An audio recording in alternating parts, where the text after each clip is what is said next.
আপনারা ATN news দেখছেন। সবাইকে আমন্ত্রণ জানাচ্ছি Kazi and Kazi T presents happening পয়েন্টের আজকের আয়োজনে। সঞ্চালনায় আছি আমি জান্নাতুল ফিরদাউস কবিতা।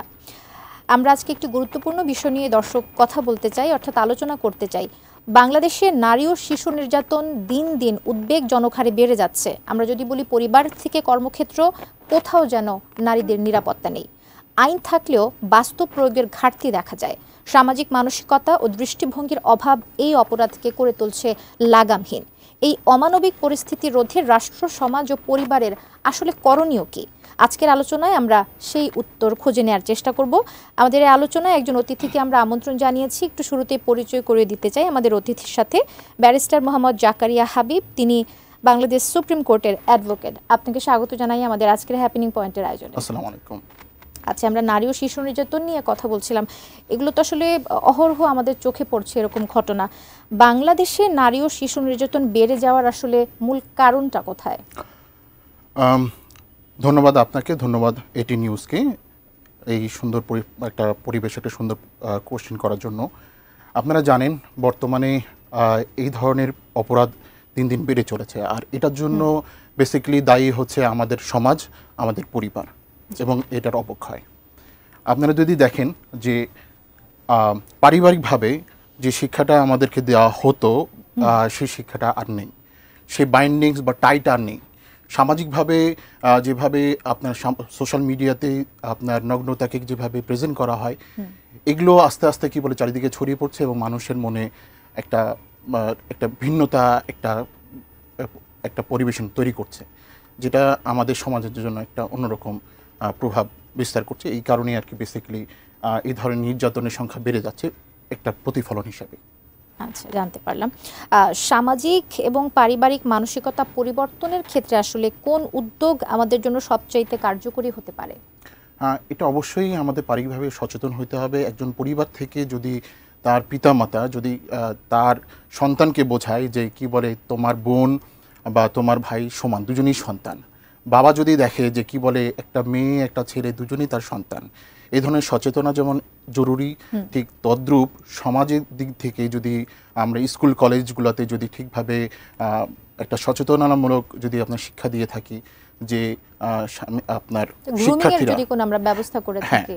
আর দ্বিতীয় কথা হচ্ছে যে যদি আপনার সোশ্যাল মিডিয়া যারা বা আপনারা মিডিয়া যারা আছেন সেভাবে ঠিক সচেতনামূলক একটা যদি কি বলে আপনি একটা প্রতিফলন দিতে পারেন যে না, নারীদের মূল্যায়ন করতে হবে, সম্মান দিতে হবে, তবেই আমার মনে হয় এই ধরনের থেকে আমরা বেরিয়ে আসতে পারবো। আচ্ছা, ঠিক আছে। ভুক্তভোগীদের নিয়ে একটু কথা বলতে চাই এবারে। ভুক্তভোগী যারা আছেন তাদের দ্রুত ন্যায় বিচার নিশ্চিত করার ক্ষেত্রে বিদ্যমান যে আইনটা আছে এটাকে আসলে আরো কিভাবে কার্যকর করা যেতে পারে? ধন্যবাদ। অত্যন্ত একটা গুরুত্বপূর্ণ কোশ্চেন কবিতা। সেটা হচ্ছে আপনারা জানেন যে আইন এর আগেও ছিল, ব্রিটিশ আমল থেকে ছিল, পেনাল কোডের 1860 আইন।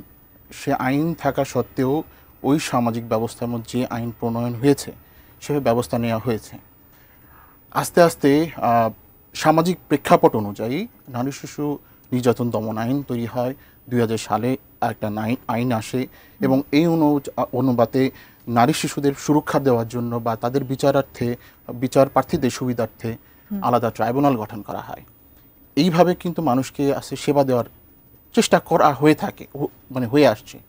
তদ্রূপ 2025 সালে নতুন আপনার অধ্যাদেশ জারি হয়, যেটার মাধ্যমে একটা আমি বলবো যে যুগান্তকারী পরিবর্তন আসা সম্ভব। কিন্তু আইনের সাথে সাথে কর্মক্ষেত্র এবং প্রশিক্ষণও দেওয়া আমি মনে করি জরুরি, যেটার মাধ্যমে আপনার শুধু আইন না, আইনটাকে যদি বাস্তব প্রতিফলন করা যায় এই সংখ্যাটা কমা সম্ভব। যেখানে আপনি দেখেন আপনার মাদক, মানব পাচার বা সন্ত্রাস আপনি নিরোধ করতে পারছেন, এটাকেও সম্ভব যদি ঠিকভাবে এটাকে আপনার কাজে লাগানো যায় আইনটাকে। আচ্ছা, আপনি কিছুক্ষণ আগে বলছিলেন যে মিডিয়ারও একটা ভূমিকা আছে এর প্রতিফলনটা দেখানোর জন্য। সেক্ষেত্রে একটু জানতে চাইবো যে মিডিয়া বা শিক্ষা প্রতিষ্ঠান এদের আসলে ভূমিকাটা কীরকম হওয়া উচিত এবং কীরকম ভূমিকা হলে এই সমস্যাটা আসলে কমানো যেতে পারে?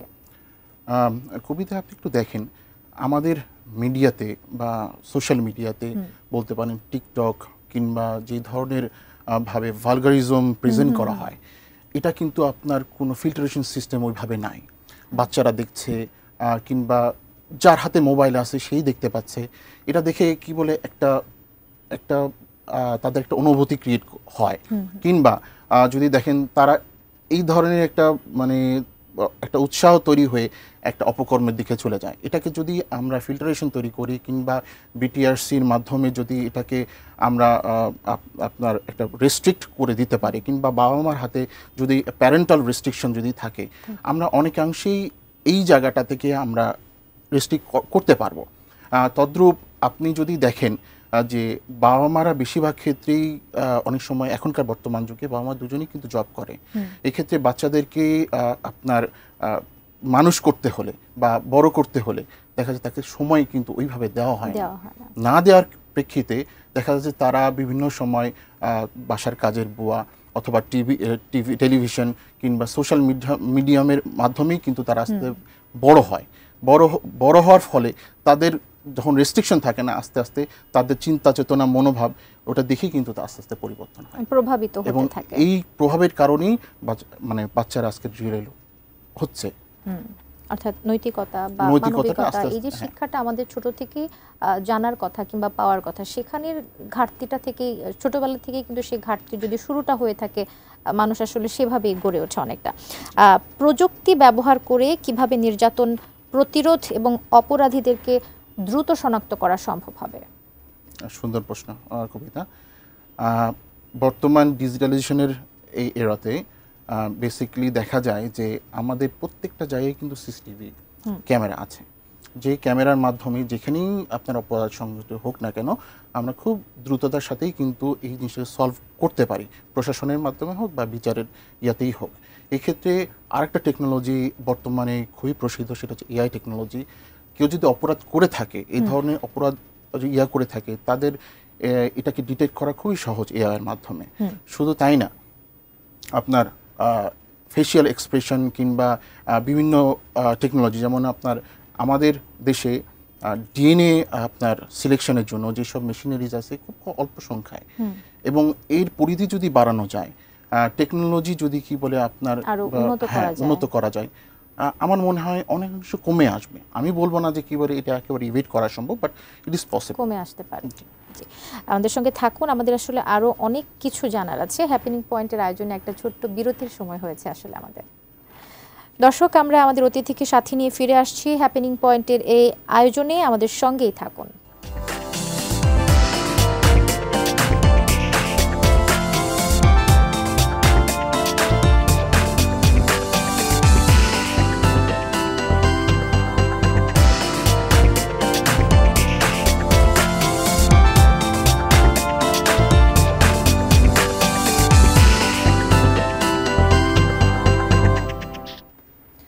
বিরতি থেকে ফিরে এসে সবাইকে আবারও আমন্ত্রণ জানাচ্ছি আমাদের আজকের হ্যাপেনিং পয়েন্টের আয়োজনে। হ্যাপেনিং পয়েন্টের বিষয় আজকে আমরা নির্ধারণ করেছি নারী ও শিশু নির্যাতন আইন আছে, প্রয়োগ কোথায়।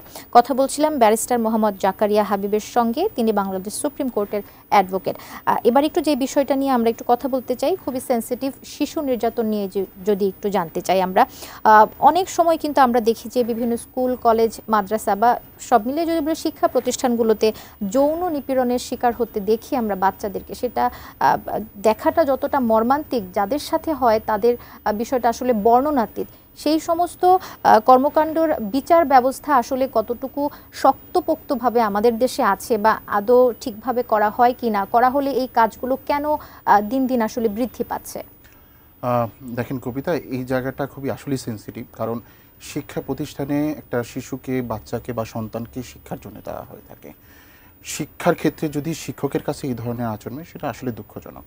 এক্ষেত্রে যেসব ক্ষেত্রে কিছুদিন আগে একটা ভিডিও ভাইরাল হয়, যেখানে একটা মাদ্রাসার শিক্ষক তার ছাত্রীকে সরাসরি যৌন নিপীড়ন বা আপনার একটা করছে, সেটা ভিডিওতে সে প্রকাশ করেছে। এই ক্ষেত্রে আমি বলবো আইন প্রয়োগকারী যে সংস্থা, পুলিশ বা অন্যান্য যে সংস্থাগুলো আছে, একটু চাইলেই কিন্তু সরাসরি তাকে অ্যারেস্ট করতে পারে বা এটা একটা আইনি ব্যবস্থা নিতে পারে স্বয়ংবাদী হয়ে, কারণ এখানে তার একটা মানে প্রেজেন্স, মানে আপনার একটা এভিডেন্স আছে।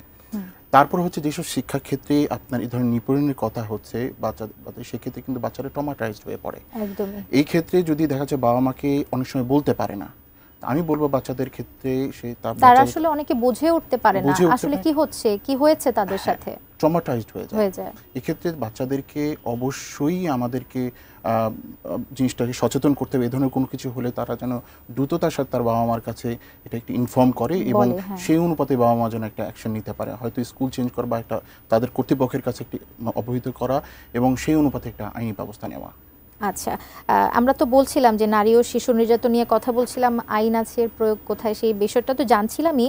একটু যদি উল্টো কোনো বিষয় জানতে চাই, অনেক সময় অনেক পুরুষের কথাই যদি বলি, তারা যেটা অভিযোগ করে যে তারা হয়রানির শিকার হচ্ছে, এই যে নারী নির্যাতন মামলা তাদেরকে হয়রানিমূলকভাবে দেয়া হচ্ছে, এই বিষয়টা একটু আপনার কাছ থেকে জানতে চাইবো, এই সামগ্রিক বিষয়টা নিয়ে। সুন্দর একটা প্রশ্ন কবিতা। আপনি হয়তো দেখেছেন যে কি বলে নারী শিশু নির্যাতনের ক্ষেত্রে অনেকে এই অভিযোগটা তোলে যে না, আমি মিথ্যা মামলার শিকার হয়েছে।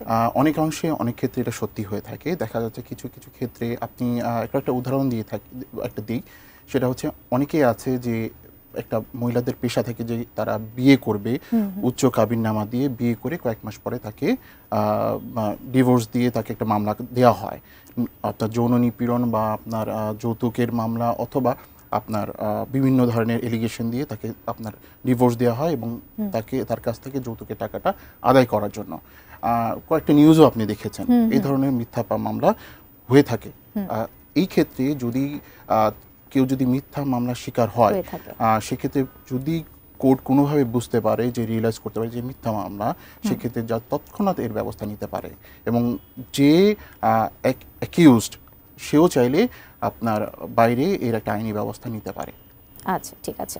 এবার একটু আমরা তুলনামূলক কথায় যেতে চাই। উন্নত দেশগুলোর আইন এবং বিচার ব্যবস্থার তুলনায় যদি বলি, বাংলাদেশে নারী ও শিশু নির্যাতন মামলার প্রক্রিয়ায় সবচাইতে বড় পার্থক্যগুলো কোথায়?